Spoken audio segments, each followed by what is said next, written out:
Okay, so we're going to talk today about Buy Refurbish Refinance, often known as BRR, and actually the funding element, because I'm a mortgage broker and that's what I do.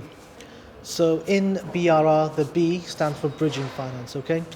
If you've got access to cash, your money or investors' money, great. If you haven't, you have to consider bridging finance. So one of the first things people say to me when I talk about bridging finance is, well, hang on, it's not really expensive and really risky.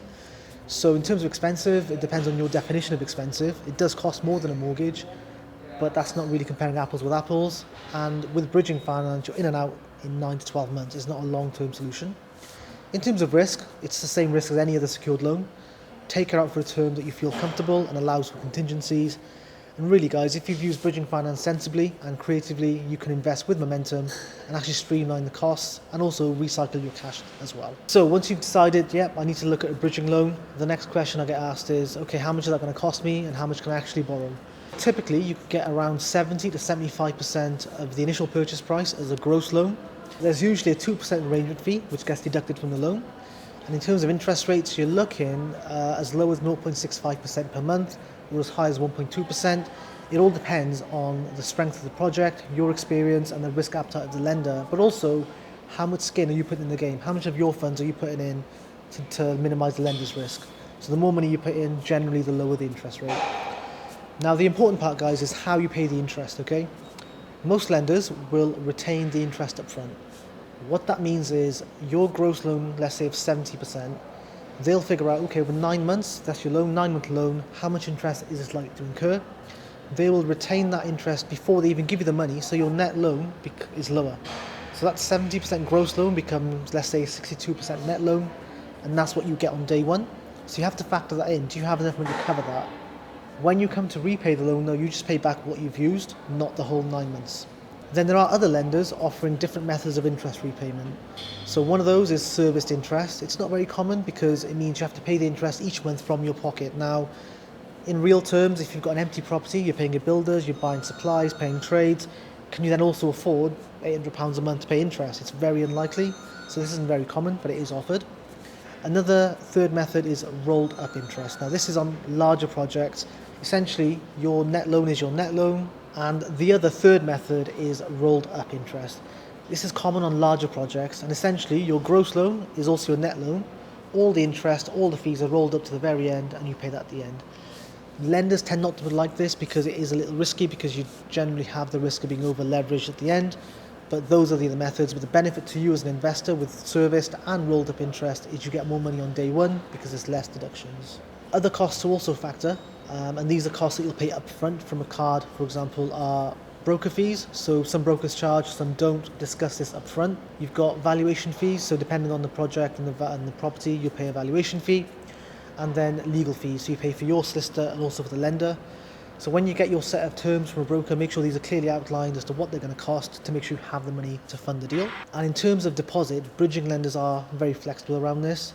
So yes, it has to be your money, can be gifts from family, but also if you have third-party investors that you've got through social media, for example, they can also fund part of the project as long as there is a loan agreement in place and you're not giving them a charge on the property.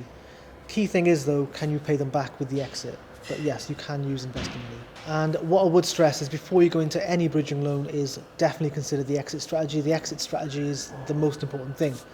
So I always say work backwards. So what's the end value going to be? Okay, it's X. Now what's 75% of that? Because that's what you're going to get when you refinance. Now take away the purchase price and take away the cost of works. Are you leaving money in or are you actually making a profit? From that figure, now factor in the cost of interest and the cost of finance. Now are you leaving money in or are you making a profit? If you're leaving money in, are you still going to be raising enough to clear all your investors and your bridging lender? Because if you're leaving your own money in, that's not the end of the world. Essentially, with all of that factored in, does the deal still work for you? So that covers the initial B, the buying part of the process. What about the refurbishment? Can you get that funded? The answer is yes. Yes, you can get that funded. Typically, lenders will look to fund 100% of the cost of works as long as the total loan for the purchase and the work is no more than 65% of the end value.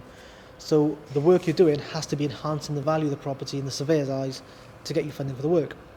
So in line with that, what's really important for you to have is a schedule of works.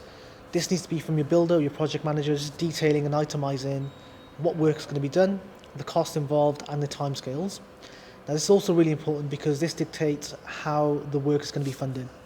So when you are getting funding for the work, it's always in arrears in stages. So let's just say, for example, the total work is going to cost £50,000. The lender might say, okay, based on your schedule of works, we'll give you 2 drawdowns of £25,000 each. So you have to have that money aside to start the work off yourself. Once you've done that work, you send the lender your invoices, and they'll send an asset manager to visit, make sure the work's been done, and then they drip feed you the rest, the next instalment. So make sure you have the money set aside to start the work off, otherwise again you're going to be stuck. And one of the key features and benefits of bridging finance is speed. So how quickly can you get the money? There's no reason with a good solicitor that you can't get the funds 2 to 3 weeks, all going well with the valuation. Now when I say a good solicitor, I mean someone who's experienced with bridging and commercial finance, has done a lot of these deals, and also has no short-term vacations plan, because that can slow you down.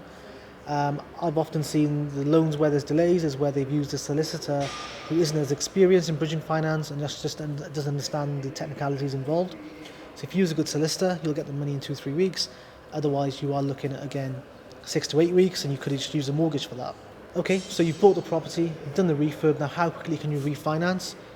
As soon as the work is finished, or even maybe 3 or 4 weeks beforehand, I would put the mortgage application in. The reason for that is they're going to call you anyway to arrange the valuation, so you have a little bit of control in that sense. Now, often people say, well, what about the 6-month rule? What's going to happen? Will I get a lower valuation? No, you won't.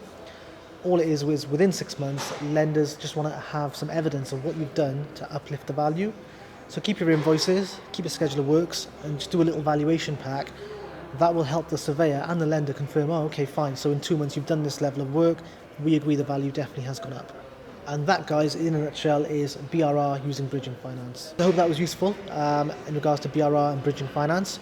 If you want to talk specifics with myself, or any inquiries you want me to look at, my email address is shaz.ahmed@gpsfinancial.co.uk. If you get in touch with me there, or add me on Instagram at where's Shaz with 2 S's in the middle, I'll get in touch and we can arrange a call.